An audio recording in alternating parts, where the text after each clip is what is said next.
Sahel connaît depuis quelques années, quelques décennies, j'allais dire, d'importantes perturbations climatiques caractérisées par des phénomènes extrêmes, voire imprévisibles, tels que les inondations, les sécheresses sévères. Cette situation a eu des incidences néfastes sur les productions agricoles en général, les ressources animales, sur les ressources forestières. Par rapport aux ressources animales, au début du mois de juin, on a vécu une situation dans le département de Koungheul avec vraiment une perte importante au niveau du cheptel. Ce sont ces manifestations extrêmes, imprévisibles, qui découlent des effets néfastes du changement climatique. Le thème retenu pour cette année témoigne de l'intérêt que le CILS accorde aux produits forestiers non ligneux pour renforcer la résilience des ménages vulnérables et pour lutter contre la pauvreté.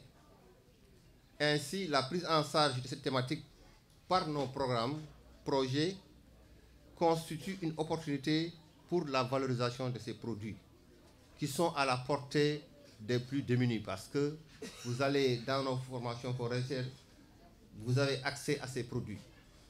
Et ça permet d'assurer la diversification alimentaire, les besoins nutritionnels et de contribuer à la croissance économique. En attestent les produits forestiers qui sont transformés, valorisés et mis dans le marché. C'est également une opportunité de réponse aux engagements vis-à-vis des conventions internationales.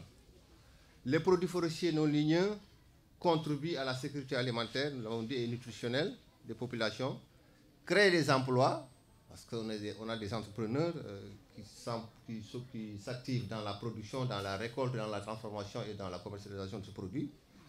Et ça crée des revenus substantiels grâce à la commercialisation de ces produits.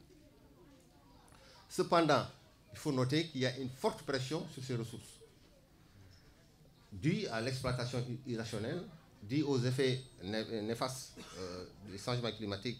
Et par conséquent, on assiste à une réduction des apports de ces formations forestières, à la perte de biodiversité et à la baisse de la fertilité des sols. C'est dans ce contexte que le CILS et la Banque africaine de développement ont mis en œuvre le programme multinational de renforcement de la résilience alimentaire et nutritionnelle au Sahel.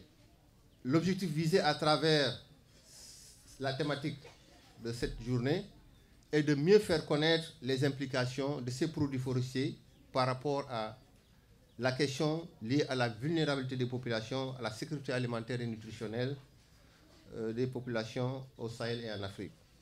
Deuxièmement, par rapport à la connaissance des États membres et partenaires sur les productions et les dynamiques. Parce qu'il faut que l'on ait l'information juste par rapport aux quantités et la tendance par rapport à la production de ces ressources. Troisièmement, aussi de susciter auprès des États membres et partenaires techniques financiers un intérêt croissant à intégrer des solutions dites émergentes dans la valorisation de ces produits au niveau des stratégies et programmes qu'ils entreprennent de financer ou de mettre en œuvre. Et enfin, de créer des conditions nécessaires suscitant l'engagement des pays CILS et de leurs partenaires techniques financiers pour mobiliser des ressources mondiaux et nationaux en vue d'investir dans le secteur agricole et renforcer la réalisation et l'amélioration des bien-être des communautés vulnérables.